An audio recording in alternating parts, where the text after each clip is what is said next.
ગઢડા સ્થિત જૂની પેઢીના પ્રખર યુવા નેતા અને રાજકીય વક્તા રહેલા આજે 80 વર્ષની ઉંમરે પણ છેલ્લા 40 વર્ષથી જૈન સાધુ જેવું જીવન વિચરણ કરી સંસ્કૃતિ અને રાષ્ટ્રપ્રેમ માટે યોગદાન આપી રહેલા નરેન્દ્ર શાંતિલાલ કામદારને તાજેતરમાં રાજ્ય સરકાર દ્વારા સાંસ્કૃતિક યોદ્ધા તરીકે બિરદાવી 1 લાખ રૂપિયાથી સન્માનિત કરવામાં આવ્યા હતા।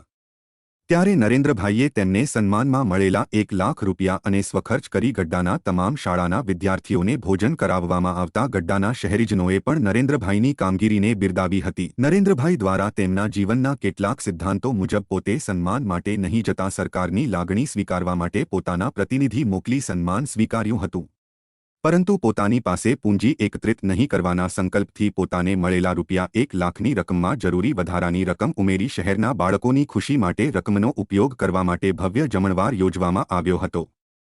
આ જમણવાર માટે ગઢડા શહેરની તમામ સરકારી અને ખાનગી પ્રાથમિક તથા માધ્યમિક શાળા અને કોલેજ તથા 27 આંગણવાડીના મળીને અંદાજે 7000 જેટલા બાળકો તથા શિક્ષક સ્ટાફ માટે ભોજન સમારોહ યોજીને આનંદ વ્યક્ત કર્યો હતો।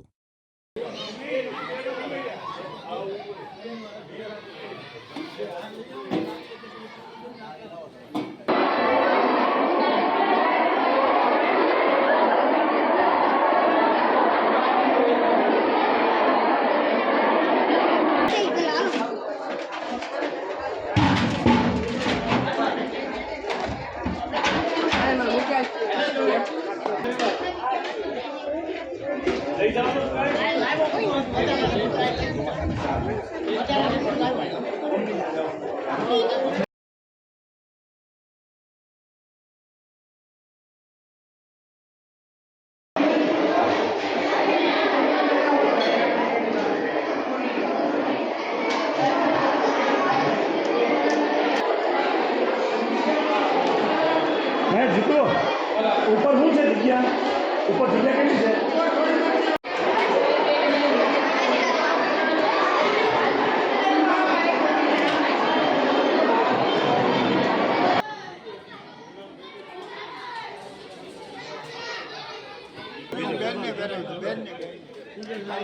हाँ एम आओ केजे आओ केजे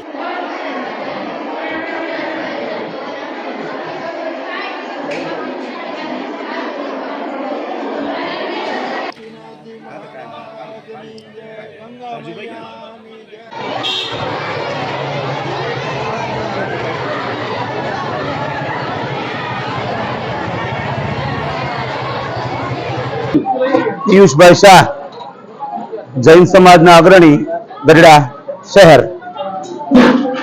આજે ગઢડા શહેરના અમારા એક શ્રેષ્ઠી જૈન અગ્રણી નરેન્દ્રભાઈ કામદાર કે જેઓને થોડા દિવસો પહેલા ગુજરાત સરકાર દ્વારા સાંસ્કૃતિક યોદ્ધાનો એક એવોર્ડ આપવામાં આવ્યો।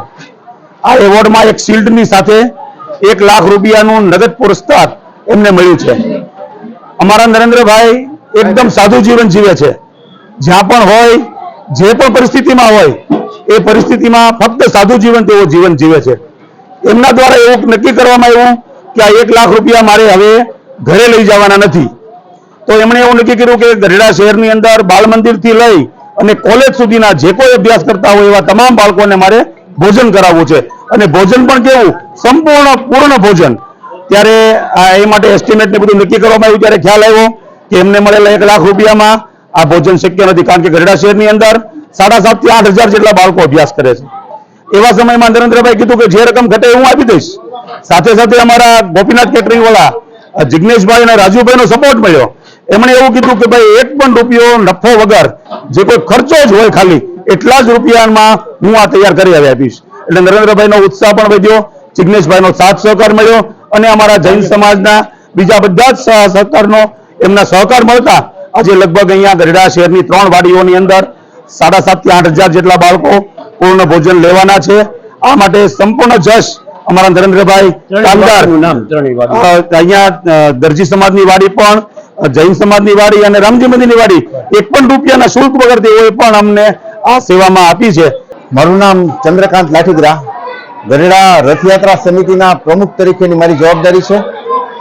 આજરોજ ગઢડાના વતની અને સાધુ જીવન, જૈન સાધુ જે રીતે જીવે એ રીતના તમામ નિયમો અને બધાય એના પાળી અને જીવતા નરેન્દ્રભાઈ કામદાર કે જેમને સરકાર દ્વારા સાંસ્કૃતિક યોગદાનનો પુરસ્કાર આપવામાં આવ્યો છે.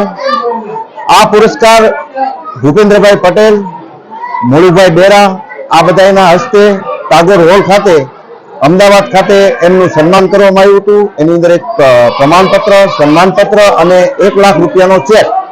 હવે પૈસા આવતા નરેન્દ્રભાઈ એવો સંકલ્પ કર્યો કે આ લાખ રૂપિયા મારે ઘરની અંદર નથી રાખવા અને ગઢડાને તમામ શાળા કે જે આંગણવાડીથી છેક કોલેજ સુધીના તમામ વિદ્યાર્થીઓને મારે ભોજન કરાવવું છે. એ નિમિત્તે 1 લાખ રૂપિયા અને એની અંદર 2-2.5 લાખ રૂપિયા પોતાના ઉમેરી અને ગઢડાની તમામ શાળાઓ જેમના વિદ્યાર્થીઓ આશરે 7,000 જેવા થાય છે એ તમામનું ભોજન આજે અહીંયા ગઢડા શહેરની અંદર વણિક જ્ઞાતિની વાડી, દરજી સહી સુતારની વાડી અને તપોવન વાડી, આ 3 વાડીની અંદર સામૂહિક રીતે બધા જ વિદ્યાર્થીઓ અત્યારે ભોજન કરી રહ્યા છે. ગઢડા રથયાત્રા સમિતિ અને નૂતન યુવા ગ્રુપના તમામ સાથી મિત્રો એની અંદર સહયોગી તરીકે અને કુમારપ્પાના વિદ્યાર્થીઓ એની અંદર બધી સેવામાં અત્યારે બધા લાગ્યા છે અને ખૂબ સરસ રીતે એનો સંકલ્પ અત્યારે પૂરો થઈ રહ્યો છે.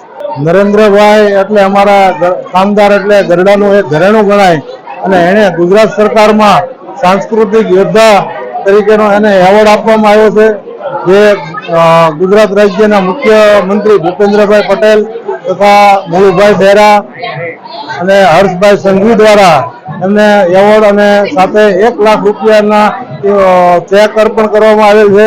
પણ એમના જૈન સમાજમાંથી આવતા હોય તો એને એવું વિચાર્યું કે હું ગઢડાનો છું તો મારા ગઢડાના સ્કૂલના બાળકોને જમાડવા છે. તો અહીં અમારે જૈન જાગૃતિ સેન્ટર પિયુષભાઈ ચલાવે છે, તો પિયુષભાઈનો સંપર્ક કર્યો અને કીધું કે ભાઈ મારે આવું એક કામ કરવું છે.